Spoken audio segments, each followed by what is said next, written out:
وسر الأسرار وترياق الأثيار ومفتاح باب اليسر سيدنا ومولانا محمد المختار وآله الأطهار وأصحابه الأخيار عدد نعم الله وإفضاله. أما بعد. Yang saya cintai, yang saya muliakan, para alim ulama, para habaib, para kiai, para asatid, para tokoh masyarakat, para aparat pemerintah, wabil khusus Al-Habib Abdullah bin Muhsin Al-Muhdar, yang saya cintai, yang saya muliakan, guru kita bersama Kiai Haji Mahdi beserta para kiai, para asatid yang lain yang saya cintai, yang saya muliakan, ketua panitia beserta seluruh panitia, ketua musalla Ar-Rawdah, imam musalla beserta seluruh hadirin dan hadirat, bapak-bapak, ibu-ibu, pemuda-pemudi umat Sayyidina Muhammad yang selalu dimuliakan oleh Allah Subhanahu wa ta'ala.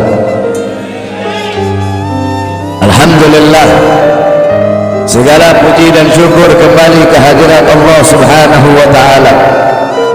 Dialah Allah Subhanahu wa ta'ala Tuhan seru sekalian alam. Dialah Allah Raja yang menguasai segala kekuasaan. Dialah Allah Subhanahu wa ta'ala yang maha besar dari segala sesuatu yang besar. Yang besar selain Allah kecil. Dialah Allah Subhanahu wa ta'ala yang maha kaya dari segala sesuatu yang kaya. Yang kaya selain Allah miskin. Dialah Allah Subhanahu wa ta'ala raja di atas para raja. Yang raja selain Allah budak. Dialah Allah Subhanahu wa ta'ala yang maha perkasa, yang maha kuat. Yang perkasa selain Allah, yang kuat selain Allah lemah. Dialah Allah Subhanahu wa ta'ala yang maha hidup. Yang hidup selain Allah pasti akan mati. Yang ada selain Allah pasti akan tiada. Yang wujud selain Allah pasti akan binasa. Sedangkan hidupnya Allah, adanya Allah, wujudnya Allah selama-lamanya kekal abadi, tidak akan pernah musnah dan tidak akan pernah binasa. Dialah Allah yang dimana kedekatan hamba dengannya tidak akan membuat hamba itu setara dengannya. Jauhnya hamba darinya tidak akan membuat dinding penghalang antara hamba dengannya. Dialah Allah yang dimana walaupun seluruh hamba-hamba dari awal zaman sampai akhir zaman semuanya berbuat baik, tidak akan menambahkan sedikit pun keagungan di sisi.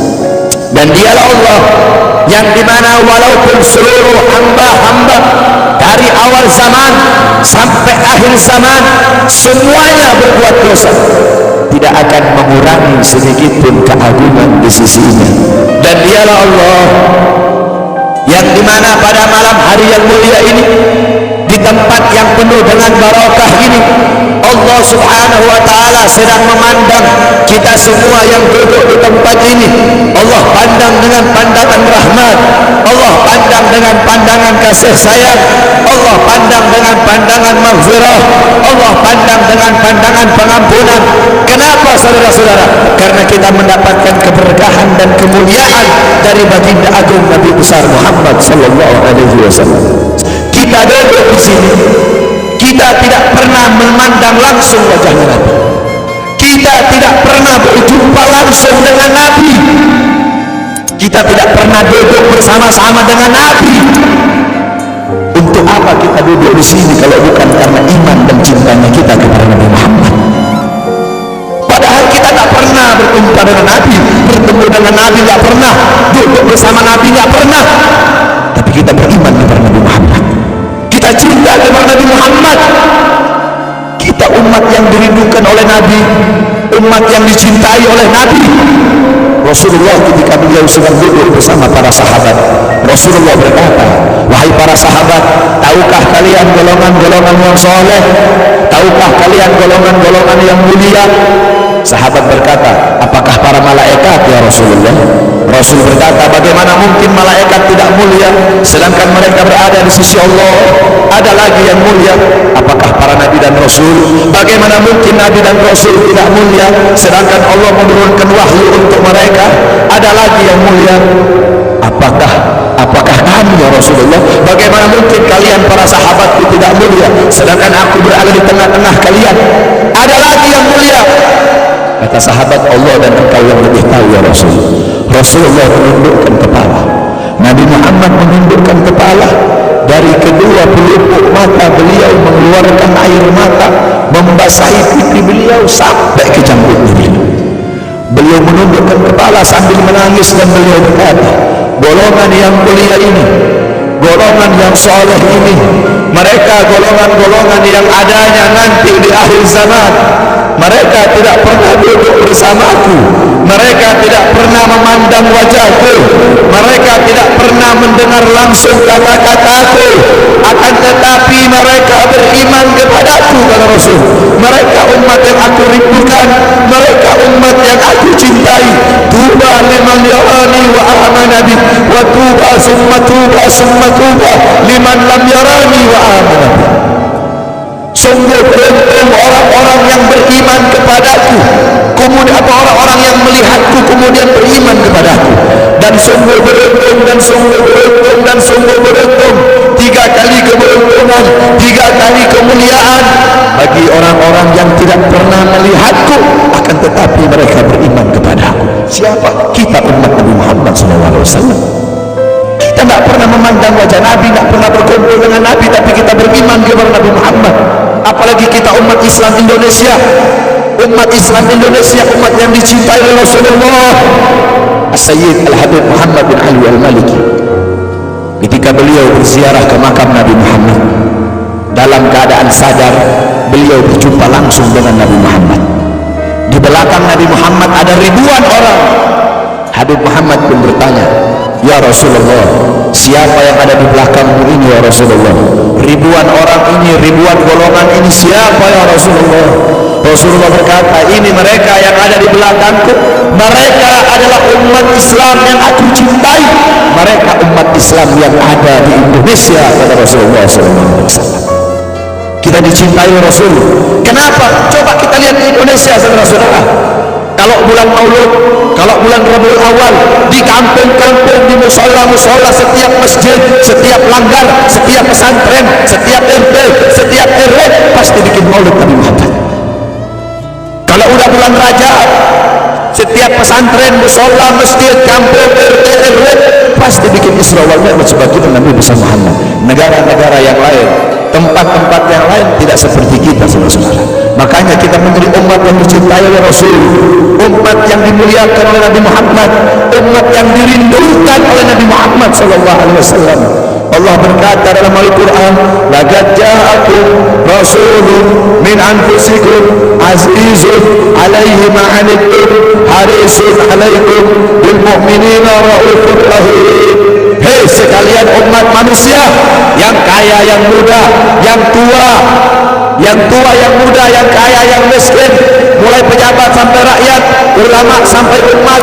Hei sekalian umat manusia, laqad ja'akum, telah sampai kepada kalian, telah datang kepada kalian rasulun, utusan Allah, min anfusikum, dari golongan kalian manusia, azizun alaihi ma anittum, sungguh berat baginya penderitaan yang kau alami, sungguh berat baginya kesusahan yang kau alami. Sebelum kalian susah, dia lebih dahulu susah. Sebelum kalian menderita, dia lebih dahulu menderita. Sebelum kalian menangis, dia lebih dahulu menangis. Sebelum kalian berdarah, dia lebih dahulu berdarah. Azizun alaihi ma anittum harisun alaikum, dia menjaga kalian, menjaga akidah kalian, keyakinan kalian, tauhid kalian, syariat kalian, sholat kalian, agar kalian tidak menyimpang, agar kalian tidak tersesat, agar kalian tetap berada di jalannya Allah. Bil mu'minina raufur rahim, kepada orang-orang yang beriman beliau sangat cinta, beliau sangat sayang, beliau mencintaimu sebelum engkau mencintainya, beliau merindukanmu sebelum engkau merindukannya. Siapa beliau? Siapa dia? Dia adalah seorang manusia yang mengorbankan jiwanya, mengorbankan nyawanya, mengorbankan darah dan hartanya demi kita sebagai umat. Beliau kepanasan, kedinginan, 3 hari 3 malam makan, mengganjal perutnya dengan sebongkah batu. Perut suci beliau berbunyi. Kelaparan bukan untuk dirinya, kelaparan bukan untuk anak cucunya, kelaparan demi kita sebagai umat. Beliau seorang manusia yang pipinya pernah tertusuk duri sampai tembus ke sebelah demi kita sebagai umat. Beliau seorang manusia yang pernah wajah beliau dilempari kotoran demi kita sebagai umat. Lupakah kalian dengan air mata beliau yang menetes setiap malam demi kalian? Lupakah kalian darah suci beliau yang menetes ketika berada di kota Taif, dilempari batu demi kalian? Ketika beliau pergi ke kota Taif, dahi beliau dilempar batu, darah ke beliau keluar. Ketika darah itu jatuh, ditampung darah beliau, ditampung darahnya. Sahabat berkata, ya Rasul, kenapa kau tampung darahmu ya Rasul? Rasul berkata, andaikan darahku jatuh di atas tanah Taif, penduduk kota Taif akan ditenggelamkan oleh bumi, sedangkan mereka adalah umatku. Luar biasa kasih sayang Nabi kepada kalian. Tetapi kita sebagai umat tidak tahu diri. Kita sebagai umat merusak sunnahnya. Kita sebagai umat melanggar ajarannya. Kita sebagai umat semakin hari semakin jauh darinya, meninggalkan pakaiannya, meninggalkan ajarannya, meninggalkan sunnahnya, meninggalkan kepribadiannya, meninggalkan akhlaknya, meninggalkan Al-Qur'annya. Rasulullah SAW yang dimana qala Sayyidina Ali karamallahu wajhah, inna Rasulullah fi akhir nafsi harakat syafataihi marratain fa'alqaitu sam'i fasami'tuhu yaqul ummati ummati faqala Rasulullah sallallahu alaihi wasallam wa qala law kanat ad-dunya tadumu li wahidin la kana Rasulullah sallallahu alaihi wasallam fiha mukhalladan. Dari Sayyidina Ali karamallahu wajhah, ketika akhir-akhir detik-detik kematian Rasulullah, beliau mendengar, beliau melihat dari bibir Rasulullah bergerak dengan 2 kali gerakan. Beliau mendekatkan telinganya, mendekatkan pendengarannya, dan beliau mendengar Rasulullah berkata, ummati ummati. Faqubida Rasul, meninggal Rasulullah SAW. Ketika nyawa Rasulullah akan dicabut, Rasulullah berkata kepada Jibril, wahai Jibril, aku belum puas meninggalkan umat, aku tidak mau meninggalkan mereka dalam keadaan belum diberi jaminan oleh Allah. Wahai Jibril, sampaikan kepada Allah, aku tidak minta jaminan untuk diriku, aku tidak minta jaminan untuk keluargaku, aku minta jaminan untuk umatku. Wahai Jibril, sampaikan kepada Allah. Jibril pun pergi kepada Allah. Jibril pun berkata, ya Rasulullah, kekasih Muhammad meminta jaminan untuk umatnya. Allah bilang, wahai Jibril, katakan kepada Muhammad, aku tidak akan menghinakan umat Muhammad. Basyirhu fa innahu awwalu nasib kharijun minal ardi idza tu'su. Kemudian beliau ditarik lagi nyawa beliau berkata, ya Khalil Israel, wahai kekasih Israel, apakah seperti ini rasa sakit ketika dicabut nyawa? Israel berkata, iya ya Rasulullah, seperti inilah rasa sakit ketika dicabut nyawa ya Rasulullah. Apakah rasa sakit seperti ini juga yang kelak, yang ya Allah, biar aku menanggung Sakratul Maut seluruh umat. Ya Allah, mereka tidak akan kuat, mereka tidak akan sanggup. Aku nabi mereka, aku pemimpin mereka, biar aku menanggung beban penderitaan Sakratul Maut mereka ya Allah. Biar aku menanggung Sakratul Maut umatku ya Allah. Di mana kita sebagai umat, apa yang telah kita lakukan untuk Nabi Muhammad? Nabi berkorban untuk kita di saat detik-detik terakhir nafasnya, tidak memikirkan rasa sakitnya, tidak memikirkan pedihnya, tidak memikirkan beratnya. Beliau memikirkan nasib kita sebagai umat. Kelak di yaumil qiyamah, ketika para nabi dan para rasul berkata, nafsi nafsi nafsi nafsi, diriku sendiri, jiwaku sendiri, aku urus urusanku sendiri, aku tidak bisa tolong kalian. ketika para nabi dan rasul mereka tidak bisa menolong kita. Rasulullah Muhammad ibn Abdullah, Nabi Muhammad bersujud kepada Allah, Nabi Muhammad bertekuk lutut, beliau bermohon kepada Allah, beliau berkata, ya Allah, aku tidak minta pengampunan untuk diriku wala Fatimah wala Hamzah, aku tidak minta pengampunan untuk Fatimah, aku tidak minta pengampunan untuk Hamzah, aku cuma minta pengampunan untuk umatku ya Allah, untuk umatku ya Allah.